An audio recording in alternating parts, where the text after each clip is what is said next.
Magandang tanghali po sa lahat, Luzon, Visayas, Mindanao, kung saan kayong dako ng mundo po, tayo nagbabalik dito sa ating munting channel po sa Mel Soriano TV 29 para mag-discuss ulit ng another coins. Ayan po.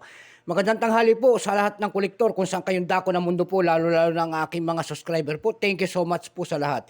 Yun naman hindi nakapag-subscribe at gusto nyo ang ganito mga topic po about coins ang ating pinag-uusapan dito at ito ay aking hilig po, pangungulikta ng barya. Ayan. At makikisuyo sana sa inyo kung gusto nyo ang ganito mga topic. Ayan po, makikisuyo sana. At malaking tulong na po yan gagawin nyo po dito sa aking munting YouTube channel po. Ang pag-like, subscribe, and like and share para ma-update po kayo sa mga latest ko pang gagawin mga video po. Ang pag-uusapan po natin ngayon ay ang BSP po.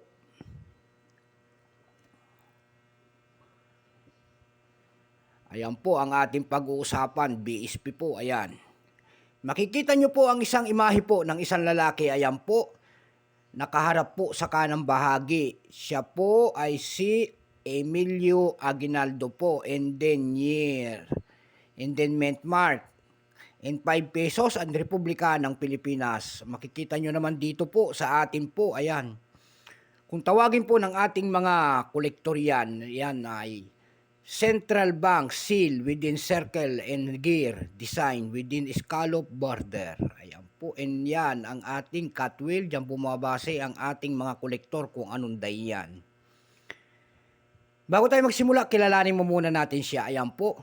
Issue, Philippines po. Period, Republic, 1946 up to date po. Type, standard circulation coins, years 1995 hanggang 2017 value, 5 pesos po. Currency, piso, 1967 up to date po. Composition po nito ay nickel brass. May bigat po itong 7.7 grams. May haba po naman itong 27 mm. May kapal po naman itong 1.87 mm. Hugis po, bilog. Orientation nito ay middle alignment number and dash 1680. Reference number KM-272. Ayan, naipaliwanag ko na po yung kanyang ibig sabihin ng kanyang likod. Yan po ay 1993 ang pagtatag ng ating BSP. Ayan. And then, Bangko Sentral ng Pilipinas. Ayan. Ito pong 1997 may mint mark po. Ito po kung tawagin ng ating mga kolektor. Ito po ay reverse die 1. Ito po ay 9% lamang. Ayan po, dalawang klase po ang inilabas ng ating Bangko Sentral na 1997. Yung walang mint mark po, ayan, and then may mint mark. Ito po yung may mint mark. And then ito po yung isa. Ayan, wala may mint mark din pala ito. Ayan, parehas po. Parehas po na may mint mark. Ayan po. Dalawa pong klase, yung walang mint mark po ang isa. Dako naman tayo sa kanyang price. Ayan. No, ay may price na po ito dun sa ating numista pala. Ayan po. Yung 9% lamang pero may price na dun sa ating numista.com. Yung kanyang extra fine 14. Ayan po. 16 pesos yung kanyang extra fine. Ayan po. Yun lang ang kanyang ano. Dako naman tayo sa kanyang price doon sa ating numista.com po. Ayan po. Doon sa numista.com po may nagbebenta na nito ng $12.